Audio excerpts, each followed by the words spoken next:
A young boy stands at the corner of a rough neighborhood, clutching his cane tightly, his eyes hidden behind dark glasses. He's waiting for his father to pick him up, just like any other day. But today, something changes. A police car pulls up, lights flashing, and an officer steps out, his steps heavy with a swagger that fills the air with unease. The officer's voice breaks the silence with a mocking tone. "Hey there, boy. You lost?" He circles around the boy, examining him as if he were an object. "Or maybe you can't even tell, can you?" He smirks, loud enough that a few onlookers start to whisper, glancing uncomfortably at each other. The boy, used to ignoring comments like these, stands silently, his face expressionless. But the officer isn't done. He inches closer, staring at the boy's face with a look of disdain, as if daring him to speak. "You think you're special, huh?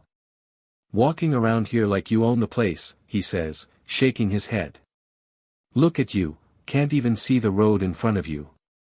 The boy's fingers tighten around his cane, a small gesture that says so much. But he stays silent, standing tall even under the officer's cutting gaze. And then, the officer chuckles, loud and mean. "Tell me something, kid. How do you even know what people like me look like? You ever seen anything besides the back of your hand? Or maybe you don't even know what that looks like, huh?" A few people stop to watch, their faces a mix of shock and discomfort, but no one dares to intervene.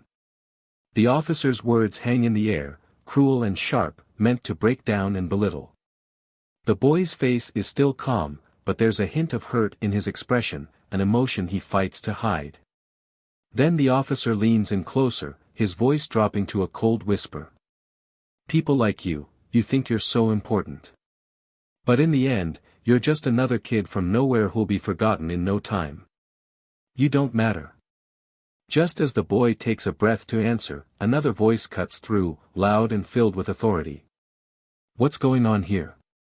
A man approaches, a presence that commands attention, and the officer's smirk fades, replaced by a flash of discomfort. "Nothing, sir," the officer replies quickly, straightening up, his mocking tone replaced with forced respect. But the damage is done. The words, the sneers, the unprovoked humiliation, it all lingers, leaving a bitter taste. The boy's father, now standing beside him, catches the way his son's shoulders are slightly hunched, the way his hand clings to the cane, and he understands what happened, even without hearing every word. His jaw clenches, and he takes a long, deep breath. Later that night, the boy's father sits alone in his office, replaying the scene in his mind. This isn't just an isolated incident, he realizes. It's a symptom of something deeper, something darker in the very system he oversees. He knows he can't ignore it, and he certainly can't let it slide. The more he thinks about it, the more determined he becomes. This officer, a man who should stand for protection and respect, chose to humiliate an innocent child. His child. Over the following days, an investigation begins quietly, without any hints to the officer involved. The father, with his position and connections, starts digging into the officer's record. What he finds only fuels his determination further: complaints of discriminatory behavior, small acts of abuse hidden under the guise of maintaining order, all dismissed or forgotten over the years. In the meantime, the officer carries on with his life, oblivious to the storm that's brewing. He laughs with his fellow officers, shares stories of discipline he handed out, and feels untouchable. But as weeks pass, subtle changes start to unsettle him. Conversations grow quiet when he enters the room, supervisors watch him with a new intensity, and his once unquestioned authority begins to feel like a flimsy facade. One day, as he reports for his shift, he's called into his superior's office. The door closes behind him, and he's faced with an unexpected lineup of people, a panel of officials who look at him not with respect, but with cold judgment. The accusations are read aloud, each word slicing through his arrogance. Discrimination. Misconduct. Abuse of authority. And then, the mention of that day with the boy. The officer's face pales as he realizes that his actions have caught up to him. He fumbles for words, tries to explain, to justify, but the weight of the evidence against him is undeniable. He's placed on leave, pending further investigation, and escorted out of the building, a shadow of the man who once walked with unchecked arrogance. Outside, he's met with silence from his fellow officers, their eyes avoiding his, their faces expressionless. The whispers have already started, and he knows that his days in uniform are numbered. But the boy's father isn't done. Legal action follows, and the media picks up the story. The officer's face is splashed across the news, his name tied to the shameful legacy of abuse and prejudice. The community, once indifferent, now voices their outrage, demanding accountability. As the days go by, the officer's life unravels further. Friends distance themselves, family members express their disappointment, and the once proud man finds himself isolated, humiliated, much like he made others feel. Every door he tries to open is slammed shut, his name becoming synonymous with disgrace. Meanwhile, the boy continues with his life, his resilience a quiet strength, an unspoken answer to every cruel word thrown his way. He knows now that justice, though delayed, is never truly denied. And as the community watches the fall of a once arrogant man, they're left to wonder, how far can one go before karma catches up? Will the officer find a way back, or will he forever bear the weight of his actions? Before we dive into today's story, we want to take a moment to recognize and stand with our Black audience members and everyone who stands against discrimination. Here on Plow of Twist, we believe in respect, dignity, and equal treatment for all. We are committed to sharing stories that confront prejudice and shine a light on justice. Thank you for being here with us, and if you haven't already, make sure to subscribe to our channel for more powerful stories. Enjoy the story. In a bustling precinct in Chicago, where the rhythm of the city pulsed through the narrow streets and gritty alleyways, Chief Marcus Bennett reigned as a respected and formidable figure. Tall and composed, with a presence that commanded attention, Marcus had a reputation as a fair but firm leader, someone who was both compassionate and unyielding in his commitment to justice.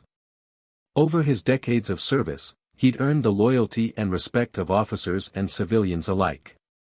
His empathy extended deeply to those around him, driven by his own past experiences as a young black man growing up in the inner city.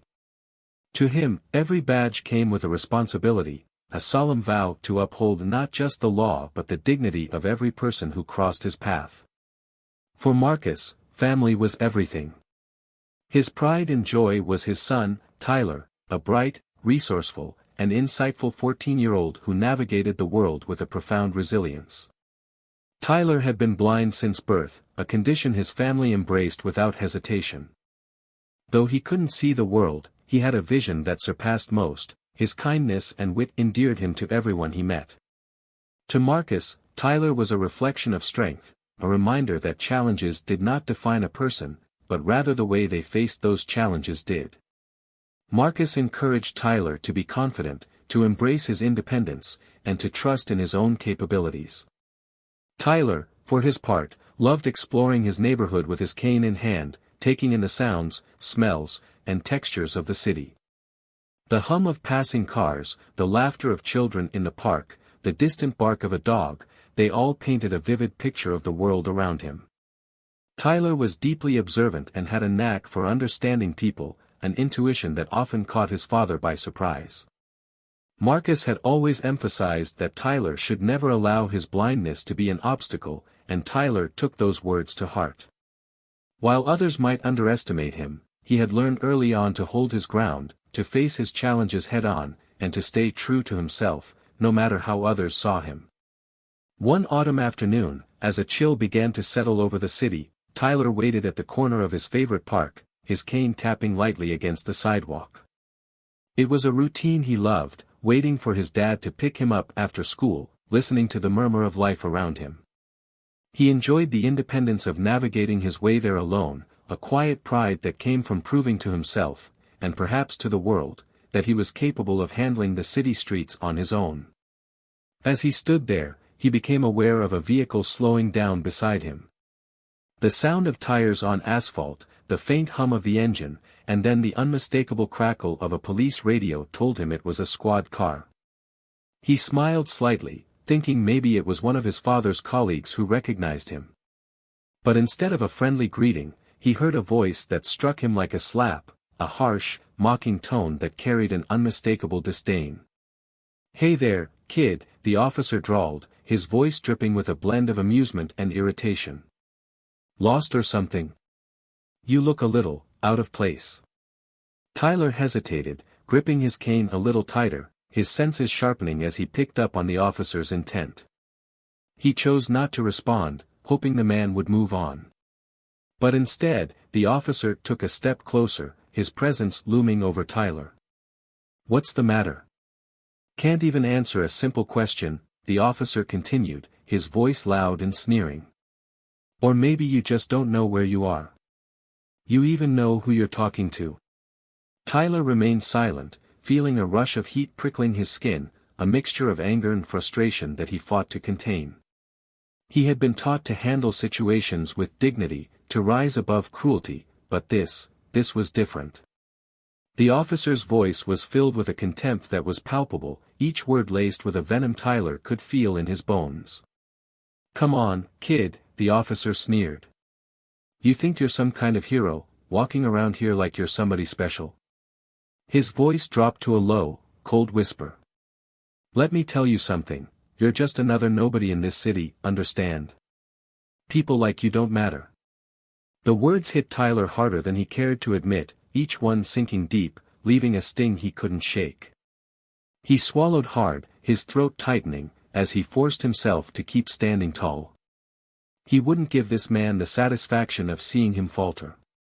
But just as he braced himself for another round of insults, a familiar voice cut through the tension, a voice filled with strength and authority that Tyler had always admired. "What's going on here?" Marcus's voice rang out, firm and unwavering. Tyler felt a wave of relief wash over him, though he sensed the storm brewing within his father. Marcus's presence commanded respect, and for the first time, the officer's arrogant demeanor faltered. The officer straightened, his smugness evaporating as he recognized Marcus. "Nothing, sir. Just thought I'd check on the kid. Make sure he was safe," he stammered, his voice losing the sharp edge it had moments before. Marcus's eyes, dark and intense, held the officer in a cold gaze. "This is my son," he said slowly, his voice laced with a warning. The weight of his words hung heavy in the air, a clear message that any further disrespect would not be tolerated. The officer shifted uncomfortably, a flicker of fear crossing his face. He mumbled a quick apology and hurried back to his squad car, the door slamming shut behind him. But the damage was done. Tyler could feel the tension in his father's posture, the silent rage simmering beneath his calm exterior. For the rest of the drive home, Marcus was quiet, a rare silence that spoke volumes. In the days that followed, Marcus found himself haunted by the encounter. Every time he closed his eyes, he could hear the officer's mocking tone, see the look of discomfort in his son's face. It wasn't just about Tyler, it was about every child who had been belittled, every person who had been made to feel small by those who abused their authority. He knew he couldn't let it go. But he also knew that confronting the issue wouldn't be simple. The officer wasn't just another cop on the beat, he was deeply embedded in the precinct, with allies who would undoubtedly protect him. Marcus began to quietly gather information, discreetly digging into the officer's history. He spent late nights reviewing files, reading complaints that had been buried, each one a grim reminder of how the system sometimes failed those it was meant to protect. The deeper he looked, the more he uncovered, a pattern of behavior, subtle but persistent, that revealed a man who took pride in exerting power over the vulnerable.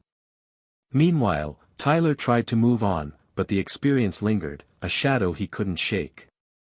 At school, he was more reserved, less inclined to join in conversations, his usual laughter replaced by a quiet resolve. His friends noticed the change, but Tyler shrugged it off, unwilling to burden them with the truth. He wanted to forget, to let it fade into the background, but the memory clung to him, a reminder that the world wasn't always as kind as he'd hoped. As Marcus pieced together his findings, his resolve hardened. This wasn't just about one incident, it was about holding a man accountable, about ensuring that no one else would suffer the same indignity. But he knew he had to proceed carefully. A misstep could jeopardize everything, could lead to more harm than good. And yet, he couldn't shake the image of Tyler standing alone, facing a man who had chosen cruelty over compassion, power over empathy. The process would be slow, methodical. Marcus couldn't afford to let emotions cloud his judgment. He would wait for the right moment, the right evidence, and when he struck, it would be undeniable. The officer, with all his arrogance and disregard, would have no place to hide. For now, he remained silent, his plan unfolding quietly, each step carefully calculated. He knew that justice, true justice, required patience. But as he watched his son, as he saw the resilience in Tyler's eyes, he knew it was a fight worth taking on. In the quiet of his office, surrounded by stacks of files and reports, Marcus allowed himself a rare smile. This would be more than just retribution, it would be a lesson, a reminder that no one, no matter their position or power, was beyond accountability. Marcus spent the following days immersed in a quiet storm of planning. He moved through the precinct with a steady demeanor, his face calm, his manner unruffled, but beneath the surface, a fire was simmering. The image of Tyler at the corner, subjected to that officer's cruelty, replayed in his mind in relentless loops, each one fueling his resolve. He had devoted his career to justice, and now, it was personal. But Marcus knew he couldn't rush in recklessly. Every step had to be precise, every move calculated. One evening, Marcus sat at his desk long after the precinct had emptied. The quiet was comforting, a stillness that gave him room to think. The files in front of him held complaints that had gone unaddressed, reports from citizens whose voices had been dismissed. Each document painted a grim picture, a pattern of behavior that was impossible to ignore. The officer, Paul Carter, had a record marred with warnings. Minor reprimands were scattered throughout his career history, but each had been closed with a familiar stamp of lack of evidence or insufficient grounds. As Marcus examined the files, a young detective, Nina Ramirez, knocked on his office door. She was sharp, quick-witted, and relentless in her pursuit of justice, qualities Marcus respected deeply. "Chief, you're still here?" Nina asked, stepping into the room with a look of concern. She glanced at the files on his desk, her brow furrowing slightly. "Everything okay?" Marcus paused, weighing his words. "Nina, what do you think of Officer Carter?" Nina hesitated, her face tightening. "Honestly, Chief, I think he's a problem waiting to happen. There's something about him that doesn't sit right with me. He's been rough with a few suspects I've brought in. Nothing overt, just little things, but I've heard complaints from people in the community too."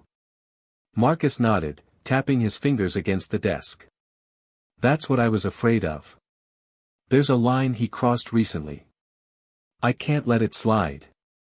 Nina looked at him carefully, sensing the gravity in his tone. "Chief, whatever it is, you can count on me. Just tell me what you need." He looked up at her, a small flicker of gratitude in his eyes. "Thank you, Nina. I might need you to help me keep this discreet. For now, we're just observing. Nothing overt." "Understood?" She nodded, her expression resolute.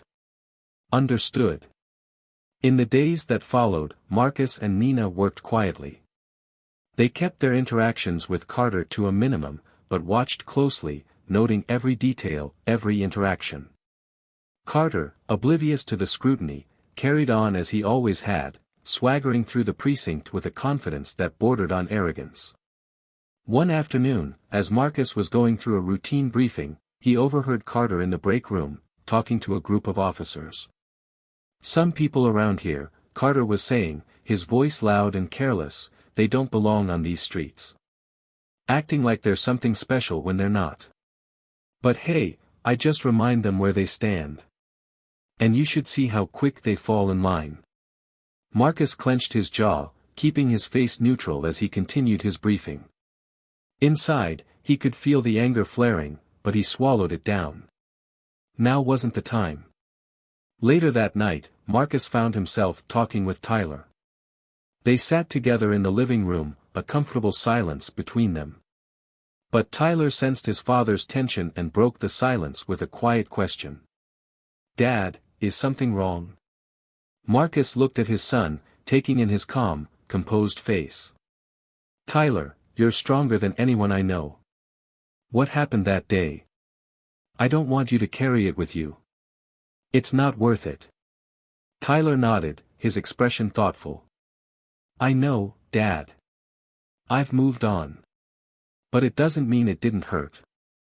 People like him, they make me feel small. Like I don't belong." Hearing his son's words, Marcus felt his resolve harden. He placed a hand on Tyler's shoulder. "You belong here, Tyler. And I'm going to make sure that people like him can't make anyone feel that way again." In the following weeks, Marcus and Nina gathered evidence, compiling testimonies from community members who had crossed paths with Carter. Many of the stories were unsettling, marked by a pattern of belittlement, intimidation, and unwarranted force. Yet, because Carter's actions were subtle, his record remained nearly spotless. One afternoon, Marcus called Carter into his office under the pretense of discussing a routine matter. Carter entered, his usual swagger in place, but there was a flicker of unease in his eyes as he met Marcus's gaze. "Chief, you wanted to see me?" Carter asked, his voice casual. "Yes, Paul," Marcus replied, his tone steady. He gestured to the chair across from him. "Sit down. There are some things we need to go over." Carter shifted in his seat, his expression guarded. "Sure thing, Chief. What's this about?" Marcus leaned forward, his gaze unwavering. "There have been concerns raised about your conduct. Specifically, how you interact with certain members of the community." Carter's eyes narrowed. "Concerns? I do my job, Chief. I don't see any problem with that." Marcus held his gaze, his voice calm but firm. "Doing your job means serving and protecting everyone equally, Paul. It means treating people with respect, no matter where they come from, no matter who they are." Carter scoffed, a hint of disdain slipping through. "With all due respect, Chief, some people don't respect us. They don't respect the badge. They think they can do whatever they want." Marcus's eyes hardened. "That's not your call to make. Our job is to uphold the law, not to judge who deserves respect." Carter shifted uncomfortably, his confidence wavering. "Is this about that kid from the other day?" "Chief, it's about a pattern, Paul," Marcus interrupted, his voice cold. "This isn't an isolated incident.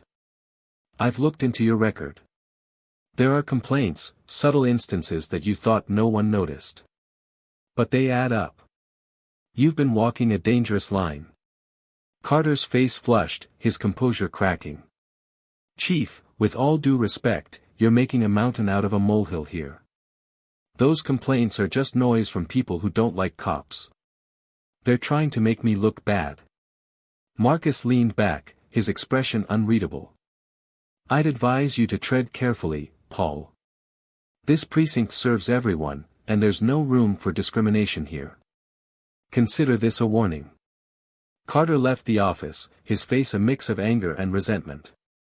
As he walked away, he muttered under his breath, but Marcus could see the flicker of fear in his eyes. It was a start, a small crack in the armor Carter wore so confidently. In the days that followed, Carter grew more cautious, his usual arrogance dampened by a sense of looming consequences. But his restraint didn't last long. His frustration simmered, and his need to assert his dominance resurfaced with a vengeance. One evening, Carter responded to a call in a neighborhood known for its tight-knit black community. He arrived with his usual bravado, but this time, he found himself met with wary, defiant faces. People knew his reputation now, they knew what he'd done. Whispers spread, and Carter could feel the shift. He was no longer the feared authority figure, he was a man under scrutiny. As he patrolled the area, he encountered a young man who recognized him from the news and didn't hesitate to speak up. "Thought you'd be gone by now, Officer Carter," the man said, his voice steady. "People around here don't forget that easily." Carter bristled, his face contorting with anger. "Watch your tone," he snapped. "I'm still an officer, and I'm here to keep the peace." The man just laughed, a sound that cut through the air like a challenge. "Peace? People like you don't bring peace. You bring fear." Carter was silent, his fists clenched as he fought to keep his temper in check. The word struck deeper than he cared to admit, a reminder that the shield of authority he had always relied on was slipping. Meanwhile, back at the precinct, Marcus reviewed the final report, his heart pounding with a sense of both dread and satisfaction. The case was almost ready. He and Nina had gathered enough evidence, enough testimonies, to bring the truth to light. Carter would face the consequences he'd avoided for so long. As Marcus closed the file, he took a long, steadying breath.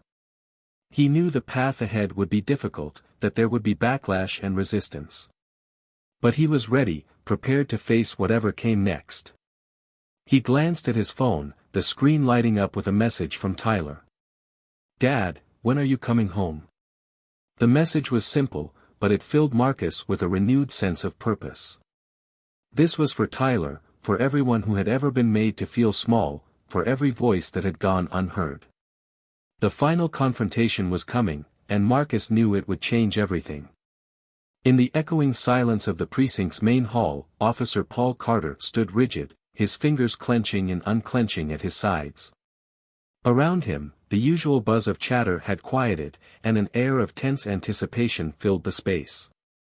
Carter shifted, glancing around, feeling the weight of eyes on him, some curious, others judgmental, a few downright cold.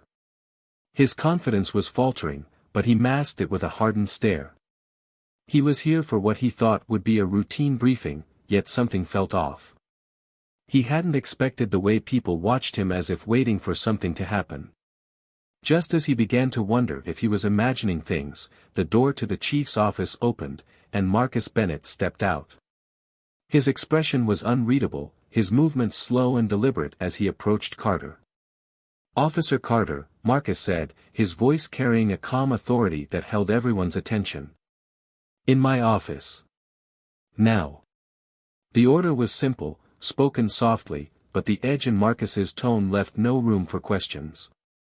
Carter felt a surge of unease, an instinctual reaction to the chief's unusual demeanor.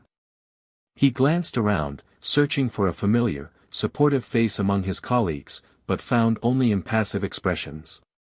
Squaring his shoulders, he followed Marcus into the office, the door closing behind them with a soft click. The room felt smaller, the silence heavy. Marcus took a seat behind his desk, gesturing for Carter to sit opposite him. Carter hesitated, glancing at the chair as if it were some kind of trap. But Marcus's gaze remained steady, leaving no space for hesitation.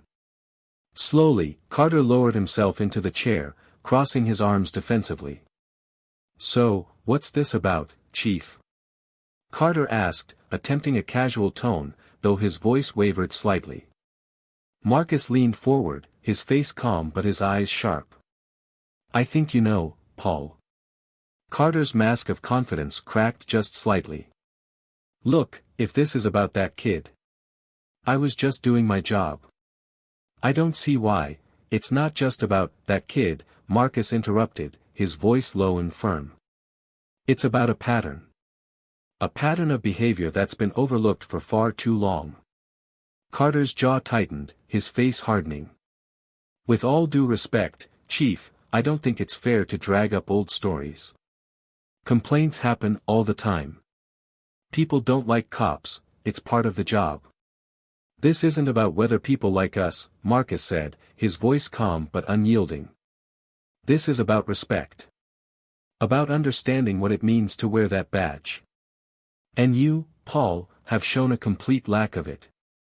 Carter laughed, a short, bitter sound. Respect? Chief, we're out there dealing with people who don't give a damn about respect. They break the law, and we're supposed to smile and shake hands. Marcus's expression didn't waver. Our job is to serve and protect. That means everyone. Not just the ones you think deserve it. The tension in the room thickened, the silence stretching as Carter stared at Marcus, a mixture of frustration and indignation flaring in his eyes. So what are you saying, Chief? You think I'm the problem here? Marcus's gaze held steady. I think you've lost sight of what it means to be a police officer. I think you've forgotten what it means to hold this position with integrity. Carter shook his head, a scowl twisting his features. This is ridiculous. One incident with a kid, and suddenly I'm the bad guy. You're willing to throw me under the bus because of some baseless complaints. At that, Marcus's calm facade cracked, a flash of anger crossing his face. He leaned forward, his voice dropping to a deadly whisper. You think these complaints are baseless? Do you have any idea of the damage you've done? The fear you've instilled? I've read every report, spoken to every person who's crossed your path. And what I see is a man who's abused his power, who's made people feel small, helpless. Do you know how that feels, Paul? For a moment, Carter was silent, taken aback by the intensity in Marcus's voice. But then his defiance returned, a bitter smile spreading across his face. What? Because I hurt some feelings, I'm suddenly the villain here. This is just another way for people to undermine us, Chief. They don't respect us. They don't want to. Marcus shook his head, the disappointment evident in his eyes. Respect isn't something you demand, Paul. It's something you earn. And you've done nothing to earn it. The words hit harder than Carter expected, his face paling slightly as he processed them. He shifted, his defensiveness slipping into something more vulnerable, though he quickly masked it with a sneer. So what now, Chief? Are you gonna lecture me until I apologize? Marcus regarded him for a long moment before speaking, his tone measured. No, Paul. I don't want an apology. I want you to understand that there are consequences. Consequences that you've managed to avoid for a long time. Carter's expression wavered, the impact of Marcus's words sinking in. He tried to keep his voice steady, but the uncertainty crept in. What does that mean? It means, Marcus said, his voice calm and final, that you're being placed on administrative leave, effective immediately. There will be a full review of your conduct, and depending on the outcome, disciplinary actions will follow. This precinct stands for justice, and I won't let that be tarnished by anyone. Not even you. The weight of Marcus's words hit Carter like a punch. He sat back, momentarily speechless, the reality of the situation dawning on him. Administrative leave, he repeated, a note of disbelief in his voice. You can't be serious. Marcus's gaze was unwavering. I'm completely serious, Paul. This isn't just about one incident. It's about every choice you've made, every person you've hurt. And it ends here. Carter opened his mouth to argue, but no words came. He looked around the room, as if hoping to find some support, some lifeline. But there was none. He was alone. Marcus stood, signaling the end of the conversation. You'll be escorted out, he said firmly, nodding toward the door where two other officers stood waiting. The realization settled in Carter's mind, his face a mixture of anger, disbelief, and something almost like fear. He took a shaky breath, struggling to hold on to his pride. Fine, he said, his voice low and tight. You're making a mistake, Chief. You'll regret this. But Marcus only watched him, his expression impassive. No, Paul. The only mistake would be letting you stay. With one last look, Carter stood and walked toward the door, his steps heavy, the silence of the precinct following him like a shadow. As he reached the threshold, he paused, glancing back over his shoulder, his eyes meeting Marcus's one last time. But Marcus's face remained unchanged, a silent reminder of the justice that Carter had spent his career avoiding. The walk out of the precinct felt surreal to Carter, each step carrying him further from the authority he had wielded so freely. The weight of his badge felt heavier than ever as he handed it over, the metal cold against his palm as he surrendered it to the officer beside him. For the first time, he felt a hollow emptiness, an absence of the power he had taken for granted. Outside, the chill of the evening air hit him, sharp and biting, and he felt strangely exposed, vulnerable in a way he hadn't experienced before. The city he'd once patrolled with confidence now seemed foreign, indifferent to his plight. He looked around, seeing people watching him from a distance, their faces a mix of curiosity and something close to satisfaction. He clenched his fists, swallowing the bitterness rising in his throat. In that moment, the arrogance that had shielded him began to crack, replaced by a gnawing realization that perhaps, for the first time, he was truly alone. Back in his office, Marcus watched Carter leave, a strange mix of emotions swirling within him. He had done what needed to be done, what was just, but there was a heaviness that lingered, a sadness for the path Carter had chosen. He had seen men like Carter before, men who lost themselves in the allure of power, who forgot the responsibility that came with it. As he sat back in his chair, the silence of the office enveloped him, a reminder of the battles yet to come.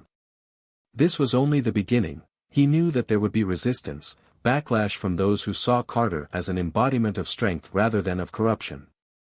But as he glanced at the photo on his desk, a picture of Tyler smiling, he felt a renewed sense of purpose.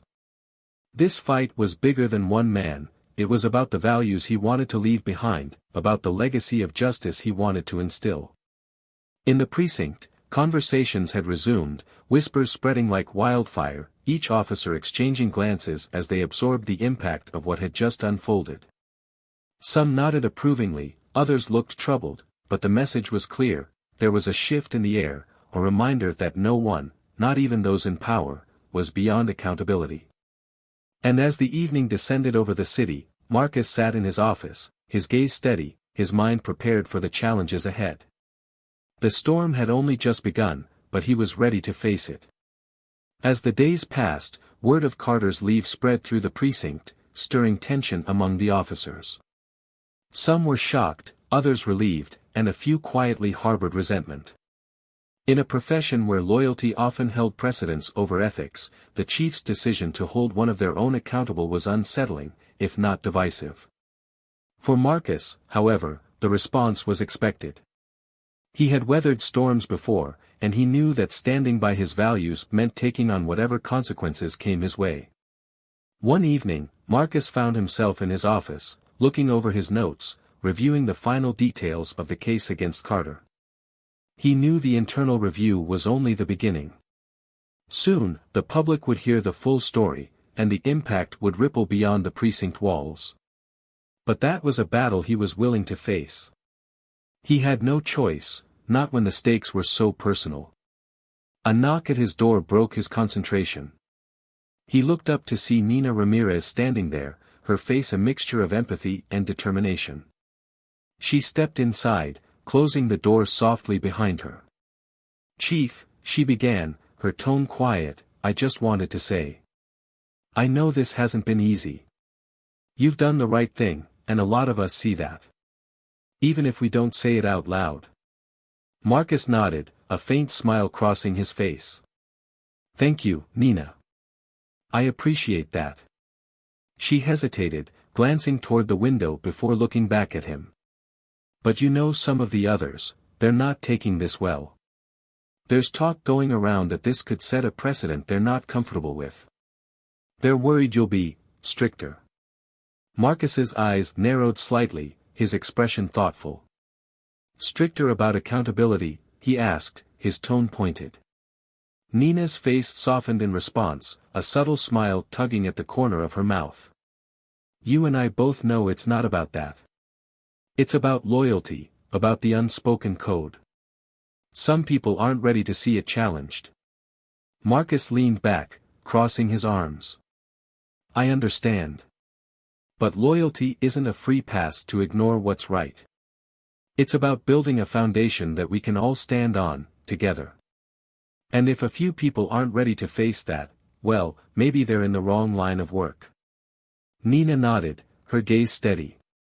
You're a good leader, Chief. And I know that whatever happens next, you'll do what's right. They shared a brief silence, one filled with a mutual respect that had grown over years of working together. Nina was one of the few who understood the depth of Marcus's commitment, who knew the sacrifices he had made to get to where he was. And in that moment, he felt grateful to have her by his side. Just as Nina was about to leave, Marcus's phone buzzed on his desk. He glanced down, his brows knitting together as he read the message. It was from Tyler's school principal, requesting an urgent meeting. Marcus's heart dropped, a sense of unease settling over him. Is everything okay? Nina asked, noticing the shift in his expression. Marcus shook his head, a tightness in his chest. I don't know. I need to take care of something. Thank you, Nina. With that, Marcus grabbed his coat and headed out, his mind racing with concern. Tyler was usually so grounded, so steady, but something about the principal's tone in the message made Marcus's heart pound. He drove through the city streets, the evening light casting long shadows as he replayed the last few weeks in his mind, wondering if the events with Carter had somehow trickled into Tyler's life. Arriving at the school, Marcus was greeted by the principal, a kind but serious woman named Ms. Fletcher. She led him to her office, where Tyler sat, his posture tense, his face a mask of discomfort. Marcus's worry grew, but he maintained a calm facade as he took a seat beside his son. Mr. Bennett, Ms. Fletcher began, folding her hands on her desk.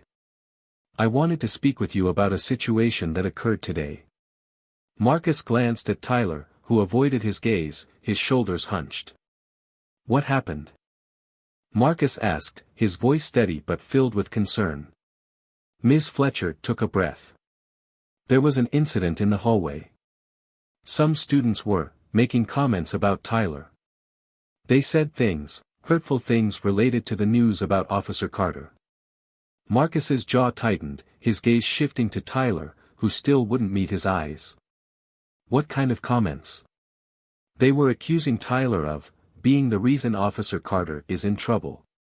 They said that Tyler ruined a good cop's life, among other things. The words hit Marcus like a punch to the gut. He looked at Tyler, the pain evident in his son's expression. Tyler. I'm so sorry. You didn't deserve that. Tyler finally looked up, his eyes filled with a quiet anguish. Dad. I just wanted to be left alone. I didn't ask for any of this. Marcus's heart broke at the sight of his son's pain. I know, Tyler. And I promise you, this isn't your fault. You did nothing wrong. People say things out of ignorance, out of fear. But that doesn't make them right. Tyler nodded, his expression softening just slightly, but the hurt remained. Ms. Fletcher cleared her throat gently. I understand this is a difficult situation for both of you, she said. We're addressing the issue with the students involved, but, given the circumstances, I thought it was best to inform you directly. Marcus nodded, gratitude and sadness mingling in his expression. Thank you, Ms. Fletcher. I appreciate you looking out for him. As they left the school, Marcus placed a reassuring hand on Tyler's shoulder, silently offering him strength. But inside, Marcus's anger simmered. The consequences of Carter's actions had rippled further than he'd anticipated, impacting his son in ways he couldn't have foreseen. That night, as they sat together in the living room, Tyler broke the silence, his voice barely above a whisper. Dad, do you think they're right? That I made things worse? Marcus turned to him, his gaze firm. Tyler, listen to me. You are not responsible for what Carter did. You didn't make things worse, you stood up for yourself. And that's something to be proud of. Tyler looked away, his expression conflicted. It feels like everything changed because of me. Like I set something in motion that can't be stopped. Marcus took a deep breath, choosing his words carefully. Sometimes, standing up for what's right does set things in motion, Tyler. But those things needed to happen. Change isn't easy, and people fight it. But that doesn't mean it isn't worth it. Tyler nodded slowly, a small spark of understanding lighting in his eyes. But Marcus could see that the pain lingered, a weight his son carried that couldn't be easily lifted. Over the next few days, Marcus became even more determined to see justice served. He knew that the backlash would continue, that Carter's supporters would try to cast doubt, to paint him as the villain. But he was prepared to face it. He had made a promise to Tyler, to himself, and he wouldn't waver. On the day of Carter's formal disciplinary hearing, Marcus stood outside the precinct, his mind focused, his heart resolute. He watched as officers gathered, some nodding in support, others offering cold stares. But he kept his head high, his gaze unwavering. Inside, Carter waited, flanked by a handful of his supporters, his face set in a mask of defiance. But there was a flicker of fear in his eyes, a hint of vulnerability that hadn't been there before.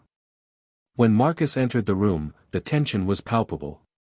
He took his place at the head of the table, looking each officer in the eye, his expression calm but unyielding. "This hearing isn't just about one man's actions," he began, his voice steady. "It's about what we stand for as a force, as a community.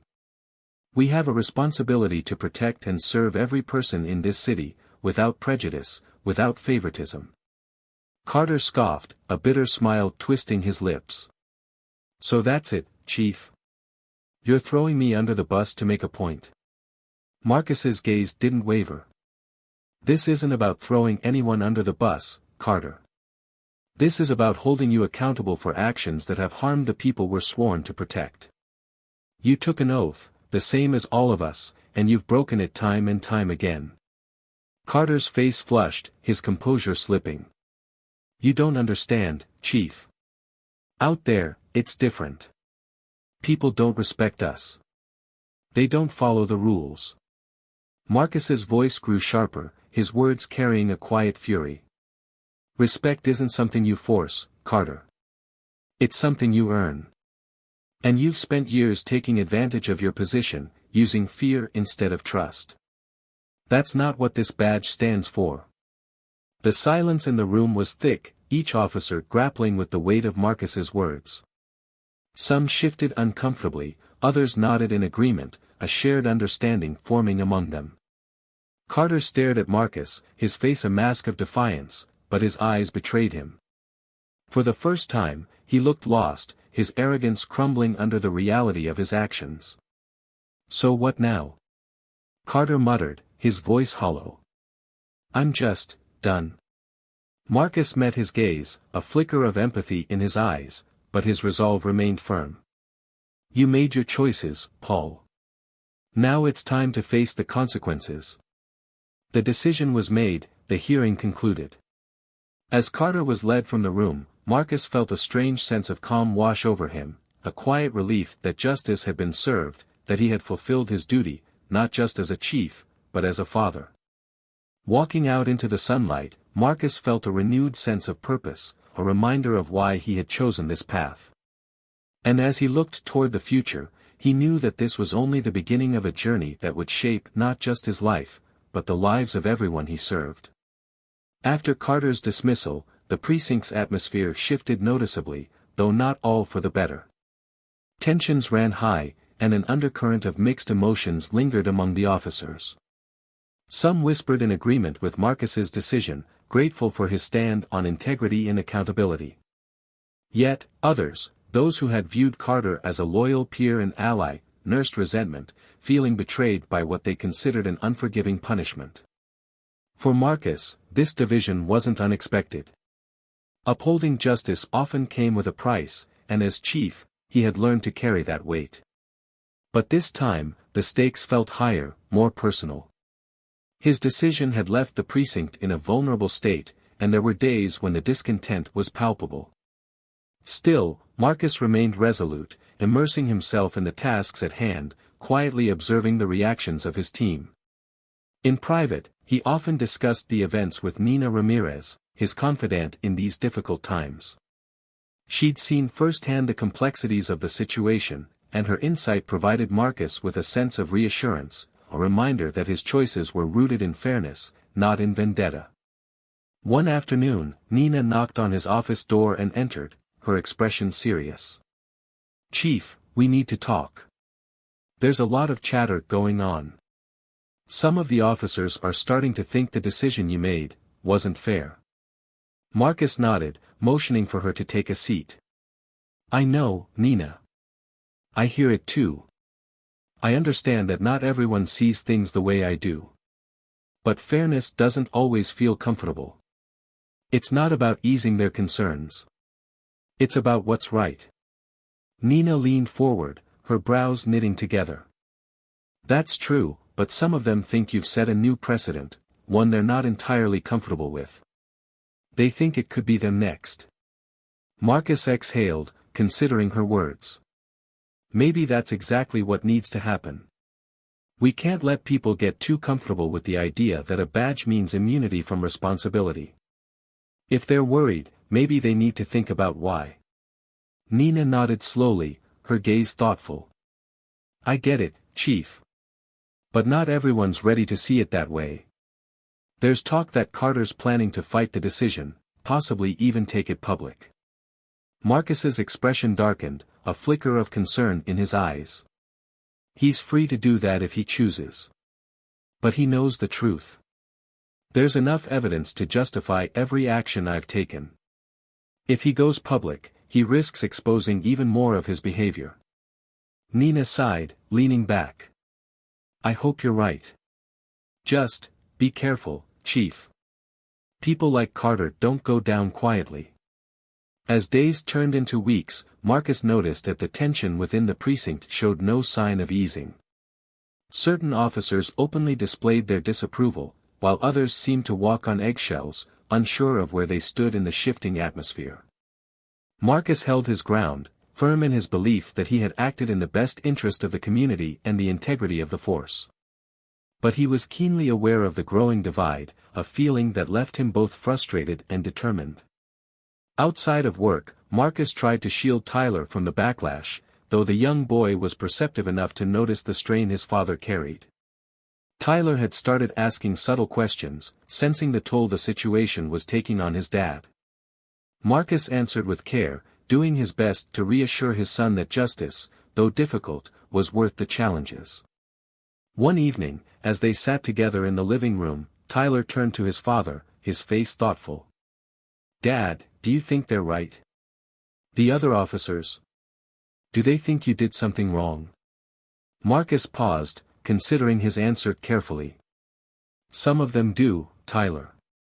They think I went too far. But they don't understand what I saw, what I know about Carter. It wasn't just one mistake. It was a pattern, a dangerous one. And I couldn't let it continue." Tyler nodded slowly, his expression serious. "Do you think they'll ever understand?" Marcus sighed, placing a hand on his son's shoulder. "Maybe. Maybe not. But what's important is that I did what was right, even if it's not popular. Being a leader isn't about making everyone happy, it's about doing what's necessary, even when it's hard." Tyler seemed to process this, a quiet resilience in his eyes. Marcus could see the weight of the situation settling into his son's mind, a lesson that he hoped would strengthen Tyler's understanding of justice, of standing firm in one's beliefs. Meanwhile, Carter's resentment festered, his bitterness spilling into action. Determined to salvage his reputation, he hired a lawyer, prepared to fight his dismissal with all the resources he could muster. To him, Marcus's decision wasn't just a professional slight, it was a personal betrayal, an affront to his loyalty. The more he stewed over it, the more convinced he became that he was the victim, not the aggressor. And so, he launched a formal appeal, claiming wrongful termination, accusing Marcus of unfair treatment and defamation of character. The appeal set off a cascade of events, stirring the city's media and casting a spotlight on the internal workings of the precinct. News outlets latched onto the story, sensationalizing every detail, from Carter's claims of unjust treatment to Marcus's strict leadership style. Headlines splashed across the evening news. Interviews with Carter painted him as a man wronged by a system that had once protected him. He portrayed himself as a victim of politics, of an overreaching authority intent on making an example out of him. In response, Marcus was urged to make a statement, to defend his actions. But he refused to be drawn into the public spectacle, choosing instead to stay focused on the evidence, the truth that underpinned his decisions. Yet, the mounting public pressure, the scrutiny from city officials, began to wear on him, testing his resilience. Every day, he faced questions, demands for explanations, challenges to his judgment. One afternoon, the mayor called Marcus into her office, her tone serious and her words calculated. "Marcus, you know I respect what you're trying to do here. I understand that accountability is crucial. But the way this is unfolding, it's not reflecting well on the precinct or the city." Marcus looked at her, unflinching. "I understand, Madam Mayor. But I won't back down on this. Carter's actions are a matter of public safety. We're responsible for ensuring that everyone in this city feels protected, not intimidated." The mayor sighed, her gaze steady. "I'm not asking you to back down, Marcus. I'm asking you to consider the bigger picture. The backlash is building, and we need to manage the narrative before it spirals further out of control. Maybe there's a way to resolve this without compromising your principles." Marcus paused, understanding the delicate balance the mayor was suggesting. But he knew that compromise, in this case, was impossible. The consequences of allowing Carter's behavior to go unpunished were too great, too dangerous for the people he had sworn to protect. "I appreciate your position, Mayor," Marcus said, his voice firm. "But I can't, in good conscience, make any concessions here. This isn't about optics, it's about integrity. I have to see this through." The mayor regarded him thoughtfully, a mixture of respect and resignation in her eyes. "I knew you'd say that, Marcus. Just, be prepared for what comes next. This fight is going to get uglier before it gets better." As Marcus returned to the precinct, he felt the weight of her words lingering in his mind, a quiet forewarning of the challenges yet to come. The weeks that followed were filled with scrutiny, each move he made dissected by the media, each word he spoke twisted by those who sought to undermine him. Yet, through it all, he remained steadfast, his focus unwavering. One day, as Marcus was preparing to head home, Nina stopped him in the hallway, her expression tense. "Chief, I just heard from one of Carter's former colleagues. Apparently, he's planning a rally. He's gathering people from the community, trying to paint himself as a hero who's been wronged." Marcus's face tightened, a flash of frustration passing through his eyes. "A rally?" Nina nodded, her voice low. "He's playing into people's anger. Some of the community doesn't trust us, and Carter's using that distrust to his advantage. He's framing himself as a victim of overreach, saying you punished him unfairly." Marcus took a deep breath, feeling the weight of the situation settle heavily on his shoulders. "I won't stoop to his level, Nina. We have the facts, the truth. I'll continue to stand by that, no matter what narrative he tries to spin." Nina placed a reassuring hand on his shoulder. "I know you will, Chief. And those of us who know the truth, will stand with you. But be careful. This is turning into something bigger than any of us expected." The rally took place 2 days later, a gathering of Carter's supporters mixed with residents who held long-standing grievances against the police. The air was thick with tension as Carter took the stage, his voice filled with passion as he recounted his unjust treatment, painting himself as a loyal officer who had been betrayed by his own chief. As he spoke, Marcus watched from a distance, his face impassive, his resolve unbroken. The crowd's reactions were mixed, some cheered, others murmured with doubt. But Marcus knew that, in time, the truth would surface, that people would see Carter's actions for what they truly were. The rally ended with a sense of unresolved tension, a divide that Marcus knew would take time to mend. But as he walked away, he felt a quiet strength within him, a reminder of the principles he had dedicated his life to. Back at home that evening, Marcus sat with Tyler, sharing a rare moment of quiet reflection. "Dad," Tyler began softly, "did it go the way you thought it would?" Marcus looked at his son, a hint of sadness in his smile. "No, Tyler. It's been harder than I expected. But sometimes, doing the right thing is the hardest choice of all." Tyler nodded, a thoughtful expression on his face. "I'm proud of you, Dad." The words filled Marcus with a sense of peace, a reminder of the reason he had chosen this path. Despite the obstacles, the backlash, he knew he would carry on, that he would face whatever came next with courage. And as the night settled over the city, Marcus felt a quiet hope for the future, a hope that, despite the division, integrity would prevail, that justice would find its way forward. In the days following the rally, a quiet shift began to take place within the community. Though Carter had drawn a crowd, the excitement around his defiance faded quickly. Whispers circulated, questions arose, and slowly but surely, the truth about Carter's conduct began to emerge. People who had remained silent for years felt a newfound courage, inspired by Marcus's commitment to justice and the unwavering principles he stood for. Citizens stepped forward with their own stories, recounting the times they'd felt belittled, intimidated, or ignored by those who wore the badge but lacked the integrity to honor it. The media, sensing the tide had turned, shifted focus from Carter's appeal to the voices of those he had wronged. Interviews and testimonies painted a damning picture of his legacy, and the public began to see him not as a hero, but as a man who had abused his power. Carter, now facing scrutiny from all sides, withdrew his appeal, his confidence crumbling as the weight of his actions became undeniable.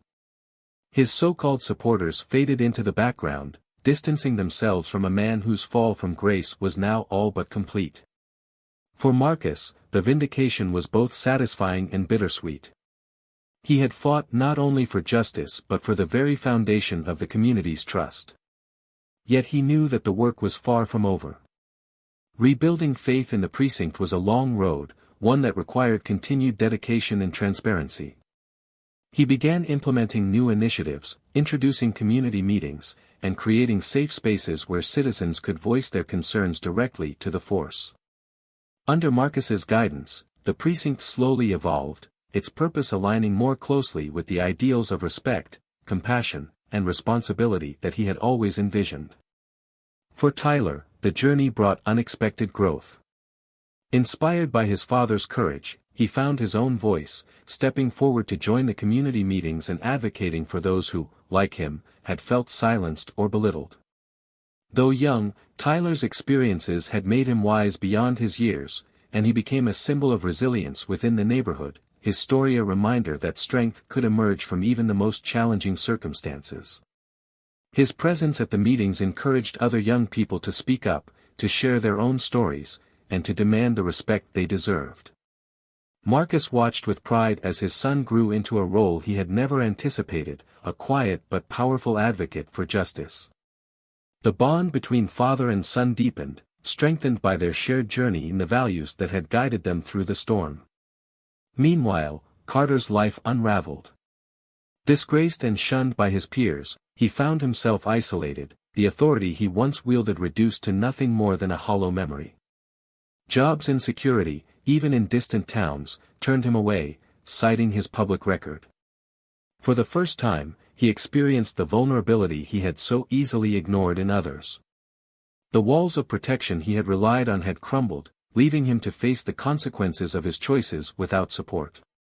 His arrogance and pride were stripped away, and he was left to reckon with the reality that his own actions had led him here.